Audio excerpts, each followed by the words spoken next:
Oke, terima kasih. Saya mulai ya.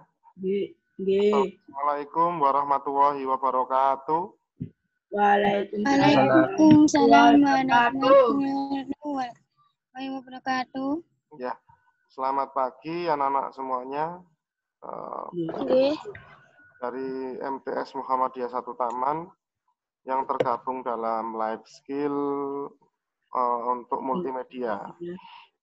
Oke, pada pertemuan yang keempat ini saya akan menyampaikan materi tentang sudut pengambilan gambar. Kalau kemarin kita belajar mengenai pergerakan kamera, kali ini kita akan belajar tentang sudut pengambilan gambar di dalam dunia fotografi maupun sinematografi. Di Ustaz mau tanya, kalau tugasnya dikumpulkan sekarang enggak apa-apa? Enggak apa-apa. Ya, untuk terkait tugas anak-anak yang belum, saya tunggu sampai hari ini, sampai nanti malam ya.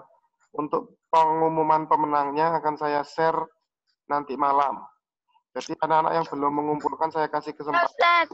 Ya. Ya Ustaz, tinggal ngedit tulisannya aja kok. Oh ya, saya tunggu. Jadi yang pertemuan 2 kemarin juga akan saya kasih hadiah, yang pertemuan 3 kemarin juga akan saya kasih hadiah. Jadi semoga saja siapa yang beruntung akan saya umumkan nanti malam ya.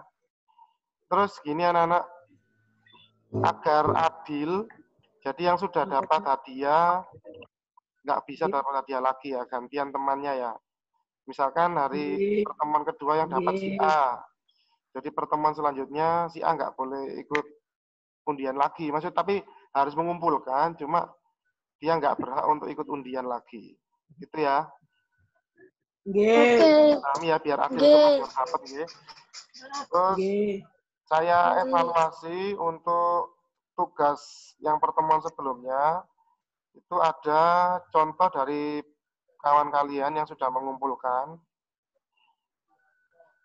atas nama beberapa, kemarin ada yang sudah merasa mengumpulkan siapa saja? Aku, Pak. Putra, terus. Yang pertemuan keberapa, Ustaz? Kedua, ta? Ketiga, yang kemarin. Yang video pengambilan gambar, pergerakan kamera. Yang sudah Putra. Belum saya, Ustaz. Najwa ya. Terus apa lagi? Najwa Nadifa. Najwa Nadifa, ya. Yang lain?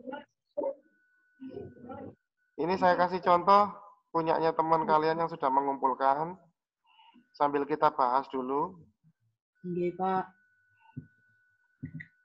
Oh ya, belum saya share ya. Saya boleh share screen dulu ya, Nana ya? Nggih. Silakan. Tolong diperhatikan.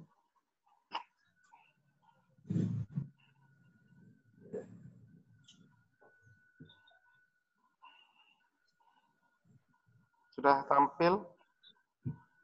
Belum. Saya belum kelihatan, Ustaz. Saya belum kelihatan, Pak. Belum kelihatan? Belum. Iya, ini masih muser. Oh, gitu. Ya. Ini saya sudah tampil? Belum. Belum. Oh, sudah, Ustaz. Sudah ya? Sudah. Ini contohnya punya, saya ulangi lagi, punyanya Mbak Najwa Nazifa.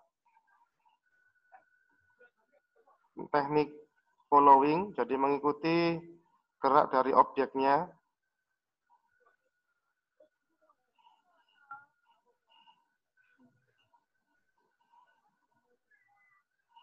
Ini tilting, tilt up ya, dari bawah ke atas. Pedestal. Pak, aku banyak yang salah loh, Pak. Enggak apa-apa, nanti kita bahas. Di zooming, oke. Jadi ngambil gambar, objeknya biar mendekat, tapi si pengambil kamera enggak bergerak. Ini pen left, pen right. Dari kiri ke kanan. Ya, benar. Kalau grabbing ini mestinya enggak gitu. Tapi arahnya benar. Arts ya, mengitari Melingkar atau mengitari, benar. Ini craning, oke.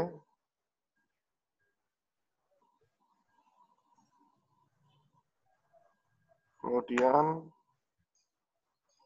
Udah, Pak. sudah ya, satu lagi. Tracking. Merahnya itu didekatkan kan, Tat? Yang apa itu? Ini punyanya Mbak Nazifa ya. Sudah cukup bagus, cuma tadi untuk yang crabbing itu mestinya enggak seperti panning ya. Kalau crabbing itu arahnya sejajar nanti. Kalau saya lihat tadi kan hanya kameranya yang gerak. Mestinya yang bergerak adalah si pengambil gambarnya kalau crabbing. Seperti kepiting itu ya. Paham enggak maksudnya kalau yang crabbing? Enggak. Enggak. Crabbing itu kemarin artinya apa? Kepiting. Lupa, Ustaz. Lupa. Crabbing itu kayak Mr. Crab itu loh. Kalau di SpongeBob itu namanya apa? Kepiting kan? Iya. Kepiting itu sifatnya adalah ketika dia berjalan itulah adalah ke kanan dan ke kiri. Ke kiri. Nah, maksudnya gini, arahnya itu seperti kepiting. Jadi sing gerak itu kepitingi, orangnya sing gerak, sing nggawa kamera. Bukan kamera yang digerakkan kanan kiri, tapi si pengambil gambarnya itu yang bergerak ke kanan dan ke kiri. Itu maksudnya crabbing. Hampir mirip dengan panning ya. Kalau panning itu apa namanya? Panning itu ke kanan ke kiri, cuma yang digerakkan kameranya. Kalau yang si crabbing, orangnya yang bergerak, kameramennya yang gerak, gitu bedanya. Terus siapa yang saja yang ngirim? Maaf, silakan ping saya untuk saya kasih contoh ke anak-anak. Silakan ping ke saya kalau bisa. Maaf ini karena chatnya banyak, jadi silakan testing ke saya, nanti saya buka contohnya. Tidak ada? Halo? Halo, siapa yang sudah mengumpulkan? Ya, sini aja. Wes, saya kasih contoh. Saya contohkan ini tadi aja ya, punyanya Najwa aja ya. Oke. Saya sekarang akan masuk kepada materi mengenai sudut pengambilan gambar. Ya. Kelihatan ya gambarnya ya? Kelihatan. Oke. Angle kamera. Di dalam dunia fotografi atau sinematografi, itu ada namanya angle kamera atau sudut pengambilan kamera. Yang umum ada 5, anak-anak. Ada namanya frog eyes, eye level, bird eye, high angle, dan low angle. Ya, saya artikan satu-satu ya. Kalau frog eye itu artinya apa, anak-anak? Frog itu apa, frog? Kata, ya betul, kata atau mata kata. Mata kata. Maksudnya begini, anak-anak. Jadi kata itu kan posisinya di bawah kan? Sejajar dengan tanah gitu ya. Maksudnya kamera ini adalah sudut pengambilan gambar dari bawah sejajar dengan tanah. Jadi seolah-olah si objek itu terlihat tinggi. Contoh misalkan kalau kamu melihat Menara Eiffel. Menara Eiffel itu kan tinggi. Kamu ngambil gambar dari bawah, itu sudut pengambilan gambarnya namanya frog eyes. Kemudian ada low angle. Low itu artinya apa, Nana? Low itu rendah, gitu ya. Sudut pengambilan rendah, maksudnya begini. Dia tidak sejajar dengan tanah, tapi agak di bawah mata. Jadi antara tanah sama mata. Kameranya masih di bawah. Nanti akan saya contohkan gambarnya. Kemudian yang ketiga, A level. A itu artinya mata. Level itu artinya tingkatan. Track itu lurus, angle itu sudut. Jadi sudut pengambilan kamera yang sejajar dengan mata. Jadi kamu ngambil gambarnya pas di objeknya langsung. Seperti itu. Kemudian di atasnya lagi ada namanya high angle atau sudut pengambilan tinggi, lawan dari low ya. High. Jadi ngambilnya, contohnya ketika kamu di lantai 2, kamu ngambil foto orang ada di lantai 1.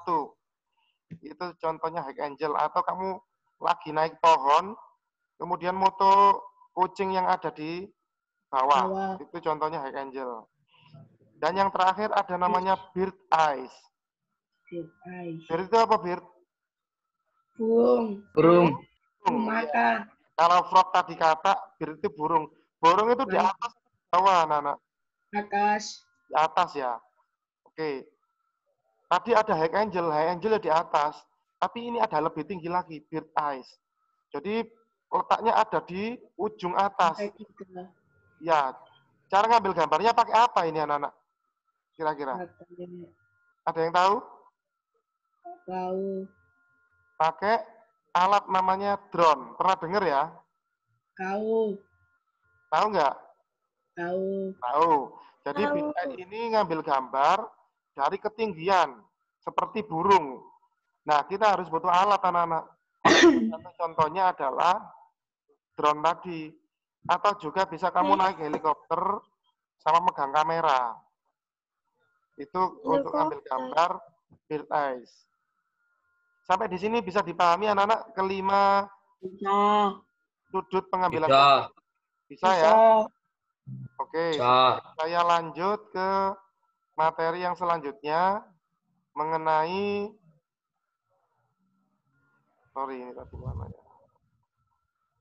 materi mengenai ukuran gambar. Di situ ada kurang lebih 8 ukuran gambar yang umum dipakai dalam pengambilan gambar.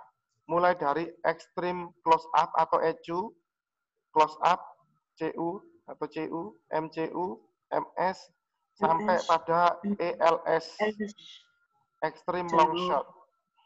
Saya jelaskan satu-satu, anak-anak.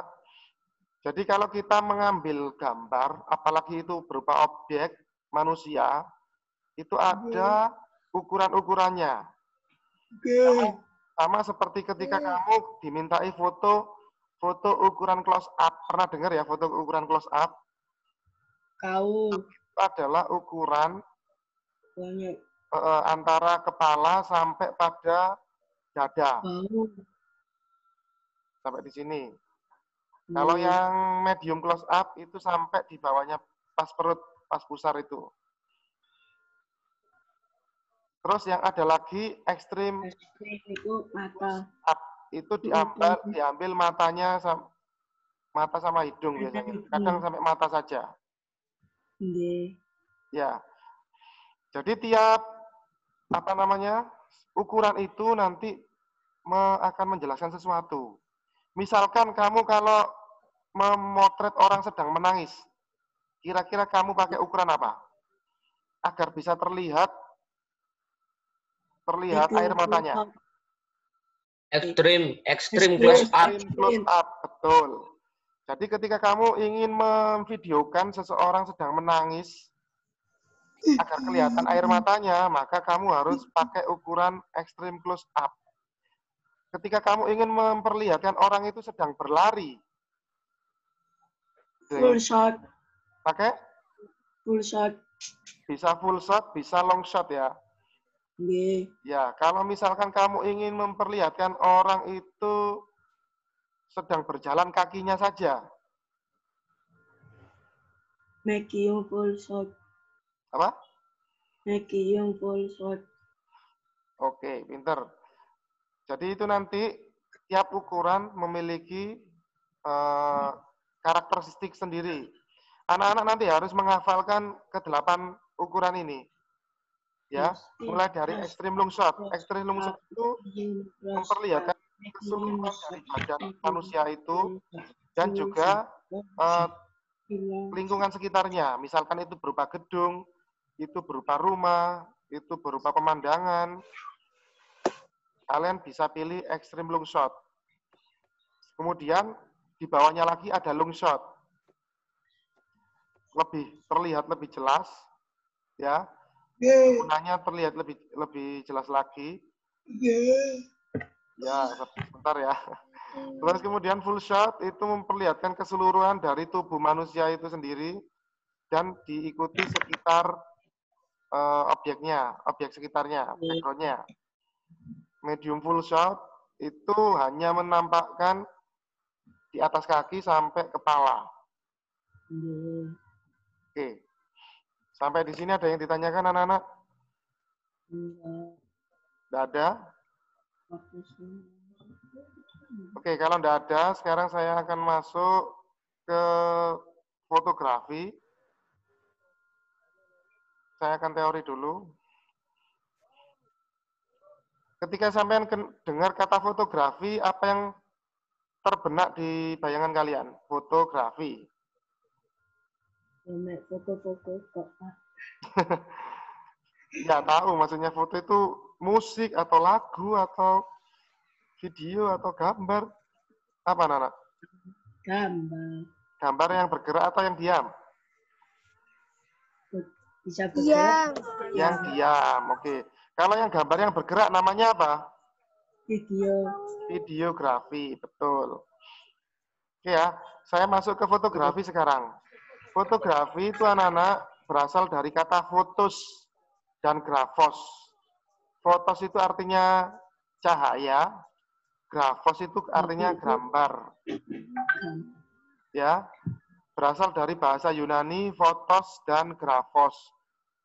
Fotos itu artinya cahaya, grafos itu artinya gambar atau grafis. Nah, fotografi itu adalah gambar yang ditangkap dari pengambilan sebuah cahaya. Menggunakan apa alatnya? Pakai apa?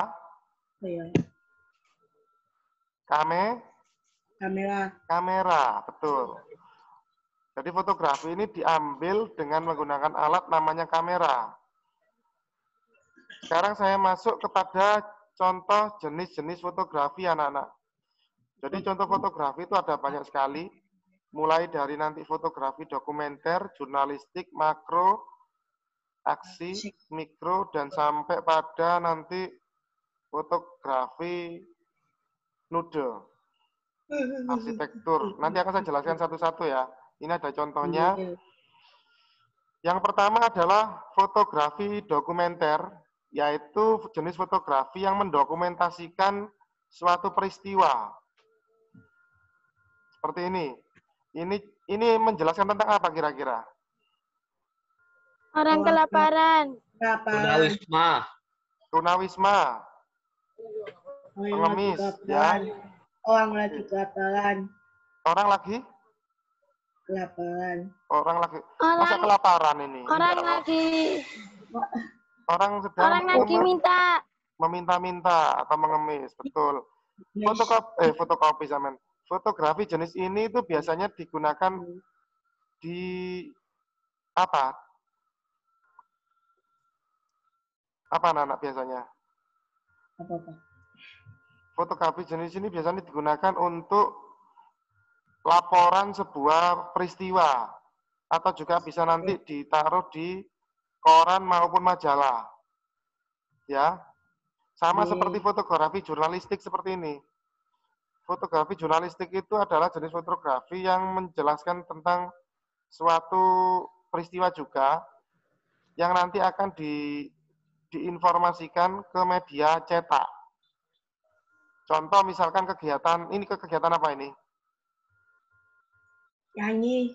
Konser ya, konser musik ya. Dia akan menjelaskan bahwa di sini sedang ada keramaian, sebuah band sedang mempertontonkan aksi musiknya. Seperti itu. Oke, itu tadi contoh dari fotografi jurnalistik dan dokumenter. Yang ketiga ada jenis fotografi makro.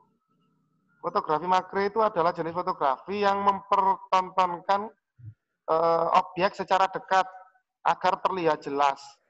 Contoh misalkan seperti lalat yang ukuran kecil itu difoto dari jarak dekat menggunakan lensa makro agar terlihat matanya yang besar, kemudian sayapnya yang besar. Walaupun sebenarnya lalat itu ukurannya kan kecil ya anak-anak ya. Tapi dengan bantuan kamera kita bisa mengambil gambar bahwa lalat itu seperti besar. Itu namanya fotografi makro. Kemudian yang keempat, fotografi aksi atau action. Itu seperti kegiatan-kegiatan yang ekstrim. Olahraga yang outdoor, misalkan orang lagi skateboard, orang lagi apa namanya, panjat pinang, panjat tebing, seperti itu. Kemudian ada fotografi glamor, ini biasanya hubungannya dengan model. Saya lewati. Kalau tadi ada makro, sekarang ada mikro. Jadi dia memotret objek-objek yang kecil. Kalau makro tadi, yang mikro itu lebih kecil. Seperti misalkan apa namanya, anak-anak tahu amuba, hewan yang kecil itu, yang nggak bisa dilihat secara apa namanya, kasat mata. Itu kita harus pakai mikroskop kan ya. Nah kita juga bisa pakai fotografi mikro itu. Itu biasanya digunakan di dunia kedokteran sama dunia biologi. Selanjutnya ada namanya jenis fotografi seni rupa. Itu yang berbau seni seperti ini. Saya lewati, saya cepatkan. Kemudian ada fotografi bawah air. Di mana ini anak-anak? Biasanya? Di laut. Di laut, kolam. Kemudian bisa juga di sungai. Akuarium. Akuarium boleh atau planetarium. Lanjut, ada fotografi aerial. Aerial itu berasal dari kata aero yang artinya udara. Jadi jenis fotografi yang diambil dari atas udara. Seperti ketika orang sedang terjun payung atau pakai helikopter atau drone, itu bisa masuk pada fotografi aerial. Kemudian fotografi perjalanan itu biasanya ketika kamu sedang traveling atau sedang rekreasi. Nah, ini ada yang penting juga, fotografi pernikahan atau wedding. Mendokumentasikan fotografi ketika kegiatan pernikahan. Saya lanjut, fotografi periklanan itu yang biasanya digunakan untuk menjual sebuah barang. Misalkan kamu jualan kaos, ya fotonya kaosnya yang difoto. Seperti ini jualan apa? Sepatu. Oke. Ayo, selanjutnya ada fotografi jalanan atau street fotografi.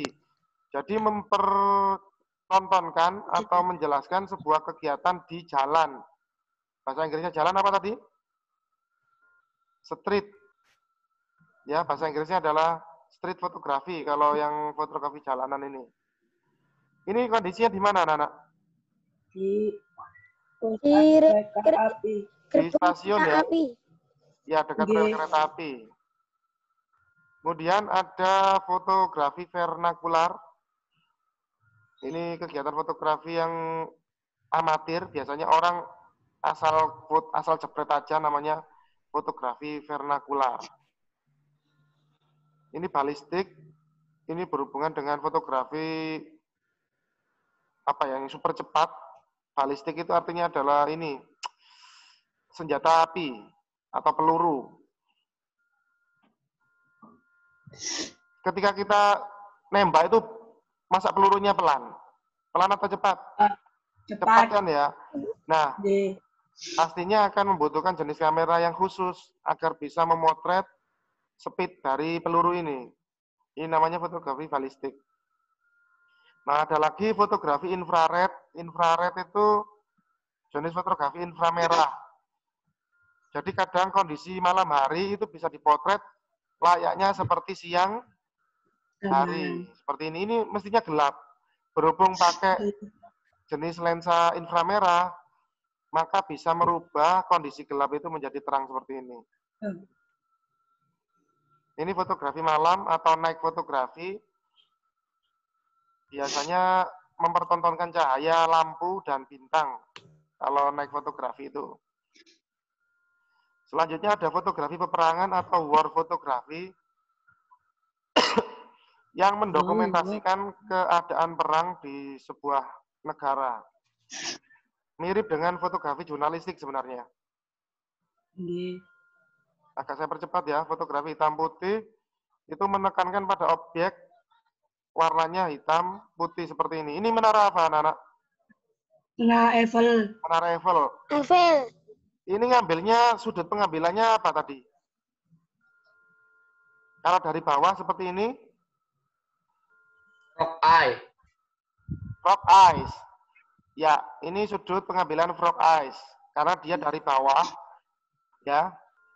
Dari bawah sejajar dengan tanah. Kemudian yang ini fotografi busana atau fashion. Fotografi rahasia itu biasanya tentang dunia kepolisian. Nah, ini yang sering kali kita lihat anak-anak. Food fotografi atau fotografi makanan, yaitu mendokumentasikan sebuah makanan. Terus astrofotografi yaitu mendokumentasikan pengambilan gambar benda antariksa seperti planet, meteor, bintang, dan juga galaksi seperti ini. Ini bisa kamu ambil ketika di tempat yang gelap, seperti di gunung. Kalau diambil di perkotaan bisa enggak anak-anak? Enggak. Enggak bisa ya, karena apa? Banyak cahaya yang bocor. Kalau yang di sini kan memang gelap. Jadi bisa terlihat nanti bintangnya. Kemudian heliografi itu jenis foto zaman dulu ya, yang hanya mengandalkan hitam putih seperti ini. Kemudian dynamic ring fotografi itu menekankan dari sisi tekniknya aja, pencitraan digitalnya. Kemudian panoramik atau panorama, jenis fotografi yang mempertontonkan keadaan sekitar yang luas. Ciri-cirinya biasanya gambarnya dia memanjang, menunjukkan panorama dari sekeliling yang dia lihat. Kemudian ini Rembrandt fotografi, repro fotografi, foto nature, foto alam. Foto alam ini ada nanti namanya nature atau natural. Kemudian arsitektur ini berhubungan dengan sebuah bangunan. Ya, sebuah bangunan. Arsitek. Foto forensik ini biasanya digunakan untuk mengetahui ini mengambil penyelidikan kepolisian. Terus fotografi nude, mohon maaf, ini adalah fotografi jenis fotografi dewasa. Itu saja yang bisa saya sampaikan. Oke, sekarang saya ingin tanya ke anak-anak. Saya sebutkan contohnya, gambarnya. Nanti anak-anak sebutkan ya, ini jenis fotografi apa. Bisa nggak? Masih ingat nggak? Insya Allah. Insya Allah. Oke, saya kasih contoh. Kalau ini jenis fotografi apa? Nature. Oke, bisa nature ya. Tapi ini tadi terlewat. Ini namanya wild fotografi atau fotografi alam liar. Alam. Ya, wild fotografi. Bisa juga masuk di nature fotografi juga. Yang ini? Food fotografi. Food fotografi, atau fotografi makanan. Pinter. Yang ini? Nature fotografi. Pinter. Lanjut. Ayo, yang ini? Fotografi peperangan. Bukan peperangan. Apa? Ini masuk pada fotografi jurnalistik kan, anak? Jurnalistik atau dokumenter. Hitam putih. Bisa juga hitam putih. Lanjut, yang ini. Loh, gimana? Makanan. Fotografi. Ini. Fotografi. Apa lagi? Makro. Makro ya. Ini. Nah, ini tadi yang belum saya jelaskan. Shutter speed. Ini masuk night fotografi atau juga masuk light painting fotografi. Light painting atau night fotografi. Night. Yang ini? Fotografi. Will Will fotografi. fotografi. Will. Oke. Ini foto jurnal. Peperangan. Masa peperangan ini? Wow. Jurnalistik. Ya. Fotografi jurnalistik ini. Atau juga Ya. fotografi dokumenter. Yang ini. Nature. Nature. Nature. Nature. Nature. Nature. Ini. Nature. Nature. Nature. Yang ini. Like painting. Like painting. Night painting. Atau naik, boleh. Ini. Will. Bukan. Mikro. Makro. Makro. Ini makro ya. Makro. Kalau makro itu masuk terlihat. Tapi kalau mikro itu tidak terlihat. Jadi ini masuk di makro. Kalau mikro itu contohnya seperti virus, kuman, sel telur, itu masuk mikro. Ini? Makro. Makro. Ini? Balistik. Street, foto, street ya. Wala. Street karena ini di mana ini posisinya? Jalan. Di jalan. Ini? Panorama. Ini? Manusia. Hitam putih. Hitam putih bisa. Ini juga masuk pada fotografi dokumenter bisa. Masuk fotografi human interest bisa. Ini?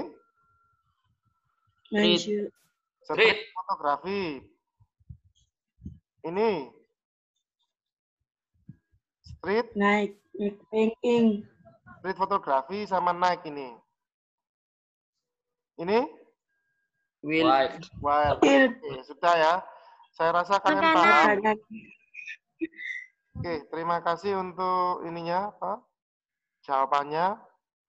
Kalian tadi sudah memahami contoh-contoh dari gambar yang saya tanyakan. Saya ingin uji lagi sekarang. Saya ingin uji lagi. Kalian fokus enggak? Waduh, waktunya tinggal 3 menit ini, anak. Enggak cukup kayaknya. Insya Allah, Pak. Sebentar. Buat room lagi. Dah. Ini masalahnya waktunya sudah hampir selesai. Atau gini aja, anak. Nanti tak kasih latihan soal ya. Setelah ini nanti saya kasih latihan soal. Pak? Dalam? Di Edmodo. Enggak, di Google Form. Nanti ketika kamu ngisi absen, itu bisa mengerjakan soalnya. Tinggal pilih jawabannya aja. Ya? Oke. Oke ya? Oke. Terus terakhir untuk tugasnya nanti anak-anak, saya minta kalian mengambil fotografi di sekeliling kalian yang berhubungan dengan minimal 10 jenis ya. 10 jenis fotografi, misalkan food fotografi. Jadi mungkin kamu sedang makan baksonya mbak foto. Street fotografi boleh. Nature fotografi boleh. Human interest. Suruh memilih 10 fotografi gitu ya? Ya, kamu ambil 10 foto. Gitu ya? Setelah itu nanti fotonya itu dikirim ke WA Pak Karni. Paham nggak? Diedit enggak, Pak? Nggak usah diedit, kamu hanya ngambil contoh gambarnya saja. Oh, ya, paham. Oke. Ya. Paham ya, Nana ya? Ya, insya Allah, Pak. Oke, terima kasih. Karena waktunya 32 menit. Nanti untuk tugasnya saya akan share juga di grup WA kalian. Dan akan saya umumkan nanti malam siapa yang berhak untuk dapat souvenir untuk Saya nggak tahu Pak, tugas kemarin baru masuk kemarin. Tugas kemarin bikin video menggunakan ini pergerakan kamera. Atau nanti bisa japri ke saya anak-anak yang belum tahu tugasnya. Iya, Pak. Saya rasa itu anak-anak sekian dari saya. Nanti kalau ada pertanyaan boleh ditanyakan di grup atau japri saya. Terima kasih atas waktunya, Pak. Salam. Kalau fotonya sepeda motor gitu itu enggak apa-apa ya? Kalau sepeda motor diam berarti ya nggak termasuk. Kalau sepeda motornya sedang gerak di jalan di foto enggak, Pak. Itu street fotografi nanti. Gitu ya. Oke. Terima kasih atas kehadirannya anak-anak. Semoga apa yang kita pelajari hari ini bisa bermanfaat dan bisa kalian terapkan. Saya akhiri pertemuan kita pada pagi hari ini dengan bacaan alhamdulillah. Alhamdulillahirabbil alamin. Wassalamualaikum warahmatullahi wabarakatuh. Waalaikumsalam warahmatullahi wabarakatuh. Warahmatullahi wabarakatuh.